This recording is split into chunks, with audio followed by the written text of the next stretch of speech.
How's it going, everyone? Jimmy here, and today I want to discuss buffs versus nerfs in fighting games. And yeah, I think this topic has been brought up a lot recently because of a recent analysis video by Core A Gaming.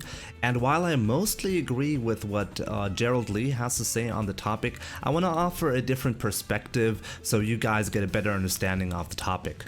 So one of the things that were discussed in the analysis video was how we should maybe not maximize the balance aspect of fighting games, but instead focus on the fun aspect. The easiest example that you can give here is if you create a fighting game that only has one character, then you created a perfectly balanced fighting game, but it's not a lot of fun. And so a lot of people got the wrong idea, I feel about this topic. Some people actually came up to me and said, yeah, we should not focus at all on the balancing of Street Fighter V in Season 2, for example, but just make the game more fun. They're treating balance and fun as two independent things, but in reality, there's a correlation between the two. And I feel like this kind of got lost in this whole discussion. If you create a fighting game that has 30 characters, but only one character is viable on high level, then you didn't create, the game is gonna suffer because of that, because character diversity is low. We kind of get to the same problem as if we just had one character. Character diversity helps with maximizing the fun aspect of your games, and balancing helps with character diversity. So this is the correlation that I was talking about, and this is, as I said, this is where a lot of people went into a wrong direction. Completely ignoring balance is not really gonna help you. So this is where nerfs and buffs come into play. Those are basically our main tools to adjust the balancing and the fun aspect of our games. So let's talk about the nerfs first. When we nerf a character, we basically make it really easy to balance out the game. The reason why that's the case is if you just have a small amount of tools to work with, the developer can easily predict, or much easier predict, how matchups are going to be played, and therefore adjusting the moves accordingly is going to be way easier. The problem with that is this exact predictability is what makes it less fun. You don't want to be able to predict how matchups are supposed to be played, or you want to see Daigo's Ryu and you want to watch Tokido's Ryu go up with against the same player or against the same character and have completely different approaches. You want to be able to put your personality into the character that you're playing. This makes a game and a character so dynamic and a lot of fun to watch. If every matchup plays out the same way, then it's just going to be boring. So this is where a lot of people start saying, okay, we don't want to nerf strong characters, we should just focus on buffing the weaker ones. And yeah, it sounds kind of simple, but in reality it's really a little more complicated than that. Weak characters usually also have good matchups and even matchups. If you buff those characters, you're basically just breaking other matchups for the next version of the game. So therefore, you're kind of creating an infinite cycle of buffs with the game. You're just making the average power level of your game bigger with each version of your game. And ultimately, it basically leads into a game where the only thing that matters is who gets the first hit. Because everyone is so overpowered, you die with the first hit that you take, right? So we already made that game. It's called Dive Kick, and even though it's a lot of fun, it's not what we want to aim for in a Street Fighter game. In the end, it's difficult to say how many nerfs or how many buffs you want to see in your fighting games. I think you need to find the right combination of both. Otherwise, if you just go with one or the other, you're just not going to see good results.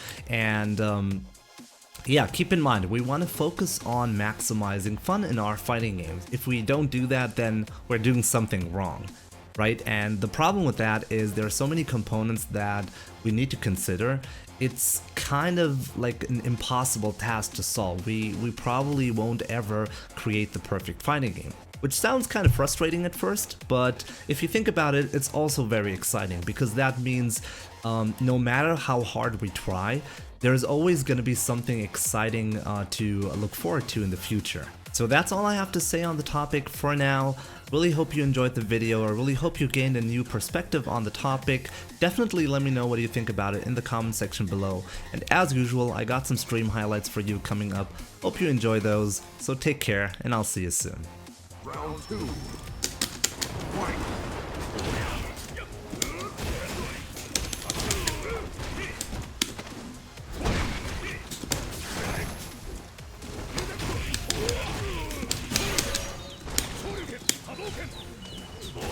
I messed up, damn.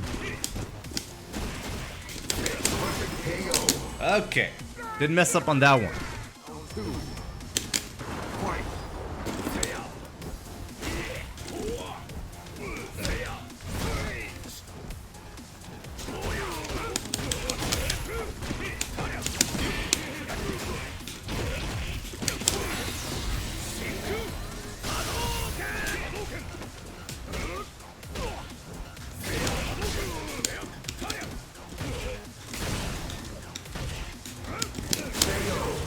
Bam!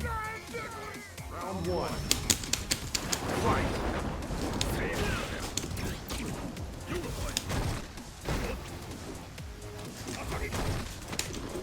I can't believe you went for that.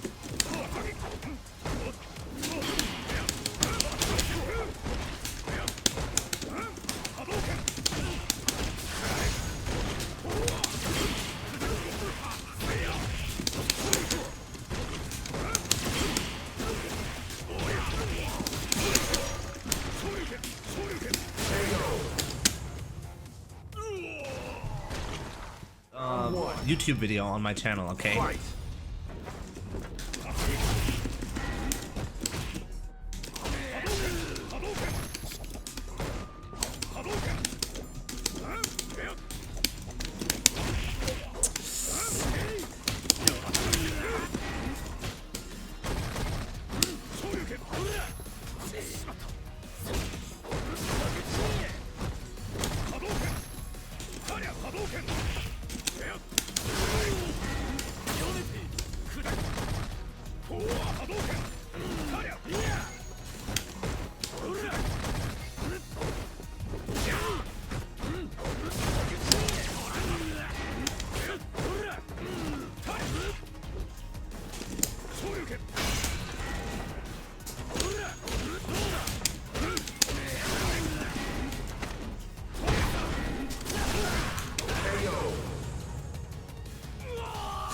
Kind of makes me sad.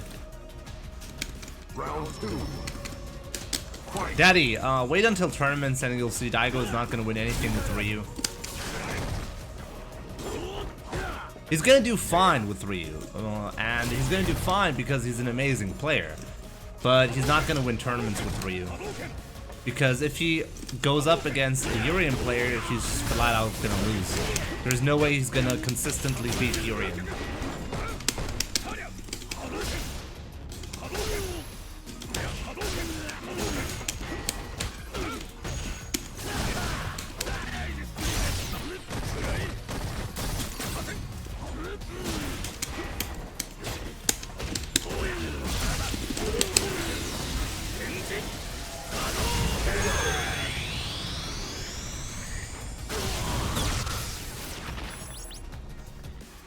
Final round. Fight.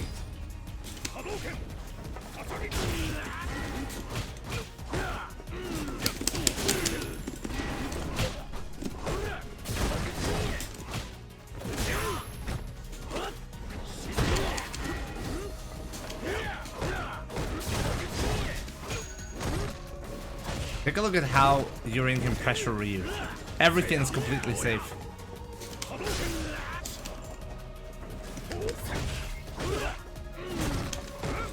Nothing I can do about this shit.